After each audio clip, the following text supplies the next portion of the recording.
when we journey with someone through that difficult period of suffering, it really begins to put us in situations where we not only have to receive that person as gift in their vulnerability, but also we have to give of ourselves as well. And there's something really important for us in that. I really love the movie Benjamin Button, The Curious Case of Benjamin Button. Has anybody seen that film? Very good film. I watched it at the end of this film. It's about a man who's born as an old man and he anti-ages. As he gets older, he gets younger and he dies a little baby in his wife's so it's a bit complicated on that sort of thing, but he dies as a baby.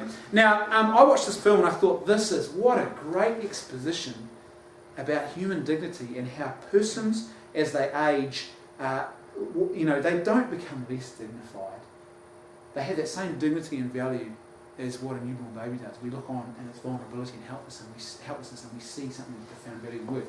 And interestingly, I was watching the making of a documentary that's on the DVD, and the director was on, and next minute, after just thinking this thought, the director starts expounding how that's exactly why he made this movie.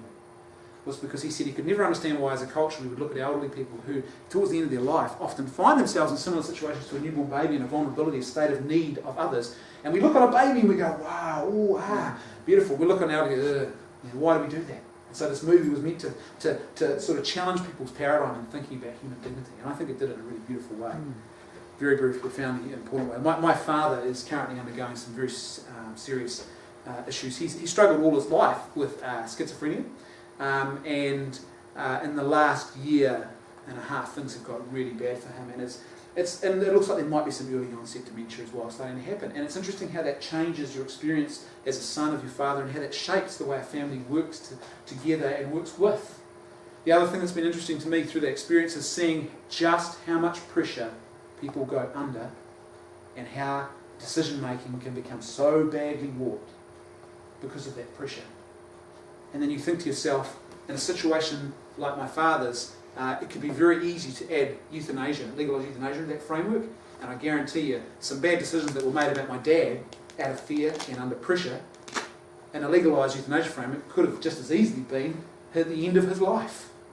And you realise, my gosh, this is insane. This is not, we are not equipped to make those kind of decisions under such intense pressure. We're just not. We're really not. The true reality of what you end up with, I think, when you legalise euthanasia, well, I think first thing is you give far too much power to doctors. It's not a health. I mean, the doctor-patient relationship is already, in a sense, and we live with this reality. It's not a bad thing, but we know that there's an imbalance of power there because doctors, and rightly so, they need to. They have a lot more knowledge than you or I do about medical matters, and in order to be able to be our doctor or a nurse to treat us and assist us, they need that knowledge. But what that means is there is a power imbalance, just a basic relational power imbalance that exists there. But once you add in the potential power to end the life of a patient, that shifts even more dramatically. So in a way that I don't think is favourable at all to patient rights, and is not a healthy thing. I think it makes it makes medical professionals, because someone's going to have to carry out these acts, right? And presumably it's going to be carried out by someone in the medical community, unless we're just going to start training a whole new group of people. But whoever it is, there's going to be professional people who are paid to legally kill people. That's what we'll be having, what we'll end up with. We have to now reshape our code of ethics, and particularly in medicine, the whole notion of caring, doing no harm, therapeutically assisting patients, all of that changes now. There's a big change in medical ethics has to take place, and I don't think that's a healthy change. It exposes patients to the possibility of deliberate death. So you have perhaps family inheritance on the line, or families who are even under pressure themselves, who might feel that would be just a bit more expedient if perhaps mother or father or grandmother, whoever it might be, were ushered off a bit quicker. There's a very real risk of that. The notion that this will never happen. I often hear people say, pro-euthanasia exponents say, this will never happen, we can legislate and protect against this. I just don't believe that for a second. And the reason I don't believe that for a second is because we already have a massive problem with elder abuse in this country. And in areas where we have good frameworks of legislation in place, and we have elder abuse happening in those areas. We had a situation a couple of years ago where the Timaru Herald reported that several GPs had come out and were telling patients now that they weren't treating any patients over 65 because they were too time-consuming and burdensome, and it was a costly exercise for them as GPs. I mean, I'm sorry, but I just refuse to believe that you can ever legislate to stop that from happening. So why would you open up a legislative framework where that would become easier to happen? To me, that makes no common sense at all. I think it places an unhealthy pressure on patients, because what happens is already, and I saw this with my own father, and we don't even have legalised euthanasia. And my father, I remember going to visit him one day in the home where he was, and he began saying to me, well, you know, Brendan, I realise now I've been a real burden on the family, and it probably is best if I just do what people tell me to do. And even though I'm not really happy about this, but I think it's best that I just sort of capitulate and go with this, because I can see now I have been a burden and they've paid a lot. And all of a sudden he's feeling and he's viewing his existence and the situation he's in as a burden, simply because people in the family are expressing their fears and concerns, and he's picking up on that. And he's seeing that pressure that they're under, and that begins to shape his view of himself. And you can see how easily this begins to shape people's views about euthanasia if they're in that situation. Well, I don't want to be a burden to my family. I don't want to be a burden to my husband or to my wife. No one wants to be a burden. The problem is, so much of that pressure and fear is that psychological nature is just not real. It's not real. But the problem is it drives a decision here that is literally life or death. I think it gives unhealthy power to governments. I don't think any state should have a framework where it's legitimately acceptable to end the life of innocent civilians or innocent members of the state. I don't think that's a legitimate framework that the state should ever operate under. And I think it's a dangerous thing, because effectively, ultimately the state's primary interests really are economic in nature. And you can see how quickly this economics could become a real driver in these situations. Now, you wouldn't necessarily have a state rolling up and saying, well, once you get to, it's not like Logan's Run, once you get to the age of 35, you are no longer perfect and fit and healthy, so you just have to line up and get an injection. But what you might have is situations where the state, and this happened in Oregon actually to one lady, where they said, okay, your state-funded medical insurance will pay for, we will definitely fund the cost of the lethal injection for euthanasia, but we won't fund this particular cancer treatment. We don't fund that. If you want to pay for it yourself, that's fine, but we won't fund it. Now, what happens if you're in a situation of financial vulnerability? What choice do you really have in that situation? All of a sudden, you see how economic drives already so much of what we do when it comes to legislation, and you have to. Economic drivers are a factor of life. There's only so much money. It has to be split up and shared around in certain ways, so it's natural there's going to be apportionment of funding and everything else. But when you add euthanasia into the mix, you can see how, once again, those economic drivers, when they come into play, all of a sudden you have real big problems as well. I think it robs, and I talked about this already, it denies and robs families the potential for growth through the experience of loss and even suffering. We live in a culture that is very suffering phobic. We don't like it. Often we are very fearful of it. It's particularly in the West now, it's become almost a foreign concept to us, and I think it's becoming more and more of an issue, this. And we often find ourselves running and fleeing in a sense from even suffering that once upon a time we would just accept it as normal run-of-the-mill. Now, I'm not saying you should accept a medical profession that says, oh, well, we're just going to let our patients suffer, but the idea of suffering being this thing that we must run from at all costs, I think is beginning to really have an impact in a very negative way on us as a Western culture. And one of the ways that I think this can happen with the legalised euthanasia framework is you have a situation where, as I said, families are robbed of those opportunities to journey together through that experience of loss, and how it profoundly shapes and changes people. All of a sudden we try and sanitise death, and we turn it into this quick, clean, sort of clinical thing, and we think that that's what gives it dignity. But I would argue that's not what gives death dignity at all. Dignity is found in when you talk about death, dignity is found in the fact that it is human persons who are the participants, the actors, the subjects of this final journey. That's where the dignity lies. It's not in sanitising and quietly, quickly dispatching people. And the stories where this is happening are starting to mount up, where people are, places like the Dignitas Clinic in Switzerland, where family members are finding out with a phone call, oh, by the way, your mother's dead, or so-and-so, your father's ended his life. One guy I know about who wasn't a particularly strong anti-euthanasia campaigner or anything, he got a delivery of the body bag on his doorstep, and that was the thing that said to him, this has got to stop. This has got to stop. They deliver his mother in a body bag. There you go. And he says this is insane. So, as I said, he's got no religious background. This is not a religious issue for him. He hasn't come at this from a perspective of faith or anything like that. He had this experience where he realised the gravity all of a sudden of what has been legalised in his country and what this actually means for real human beings. Ultimately, it has to end up in a situation where, as I said, economic drivers start to come into play, and it removes the incentive to spend on end-of-life care. I mean, because once again, if you've got a cheaper and more quicker solution, why pour a lot of resources and energy into end-of-life care? Initially, that, as I said, I doubt that would happen initially, but it will begins to set in. It doesn't take long for that whole shift of emphasis to begin to happen. You actually see this, as I said already, in Belgium. That it's very interesting hearing doctors now and reading papers out of Belgium, doctors talking about death and patient death and other things, and you can see the shift. It's a dramatic shift in the way they view it now. And they're having debates now around whether or not a legitimate justification for euthanasia could be ending the suffering of the family of the person who's ill. So euthanasia becomes a way of helping the family be cured of their suffering. This is a logical conclusion of what happens. You end up with involuntary euthanasia.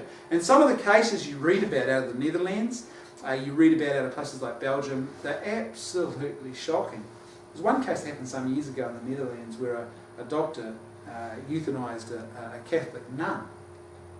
And he was pulled up about this, and he said, well, I knew that this is what she really wanted, but she couldn't ask because of her religious beliefs, so I was assisting her, I was helping her. In the Netherlands, they now have this kind of perverse approach legally. Doctors now will often regularly, if they ever get pulled, if they ever do, because there's actually regulations that are supposed to be followed in the Netherlands, they're not being followed. There's supposed to be compulsory reporting. It's not happening in a large percentage of the cases, but no doctors ever end up actually being hauled before tribunals or before courts to actually explain why they're not reporting the killing of patients, which you'd think was something you'd demand as a very minimum should be being reported, so they know what's going on and that supposedly what's happening is legitimate according to the law. But that's not happening. And when any doctors do ever find themselves in court, they simply invoke force majeure.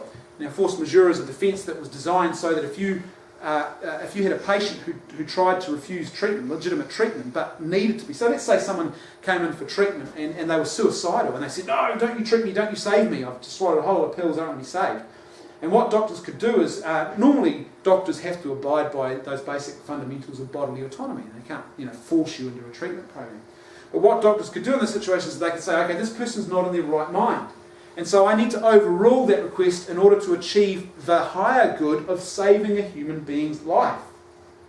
And so they would, sometimes there was one case I read about in Britain, actually it happened to someone I know, who tried to commit suicide and said to the ambulance professionals who turned up, don't you dare try and resuscitate me, that's what she said to them. And then she woke up in hospital. And they told her afterwards, they said that they'd waited until she was unconscious, then they started treating her, because, the issue of consent changes at that point. But sometimes you have doctors who just literally force the treatment and save the life of the patient.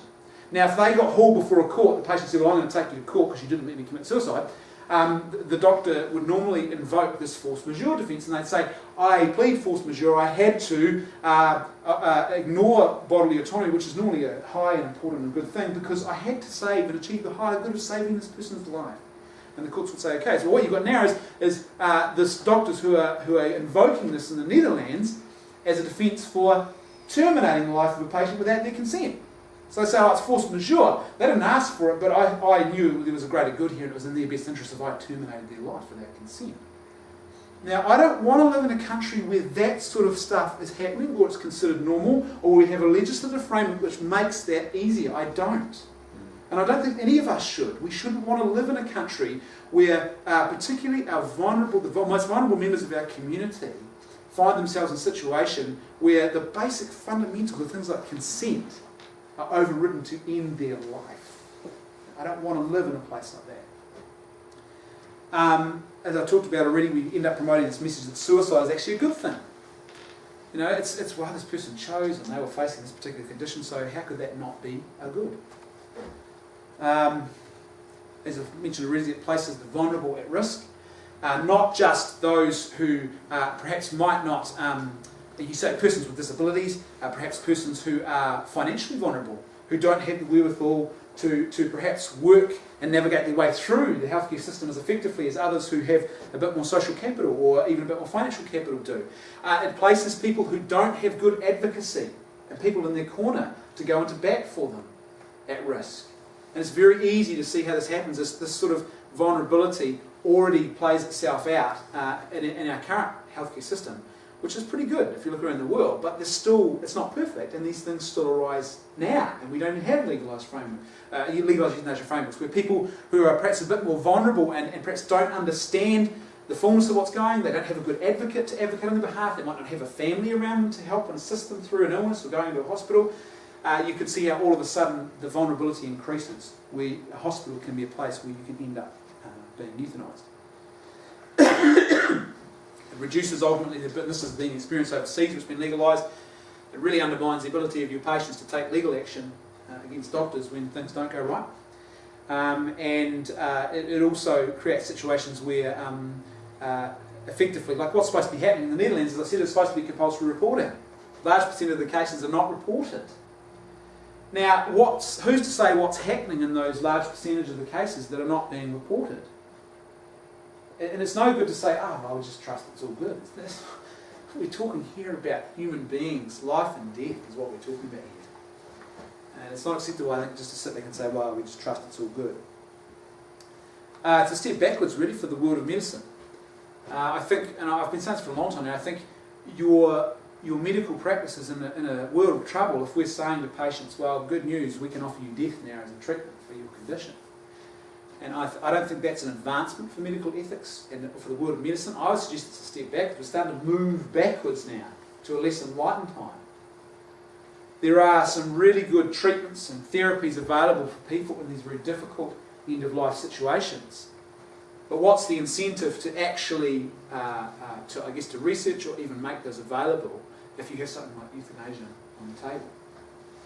I know already in the world of medicine that our doctors and nurses who do a pretty damn good job in this country are already stretched. And most of them will tell you, there is a lack of resourcing and funding and even training in the area of end-of-life care. It's quite a specialty area. And they don't receive as much as we could be giving them. So you can see how this becomes even more of a pronounced and problematic issue if you add legalised euthanasia to the framework. And lastly, I would say that it hasn't worked as proclaimed and suggested in the Netherlands and Belgium.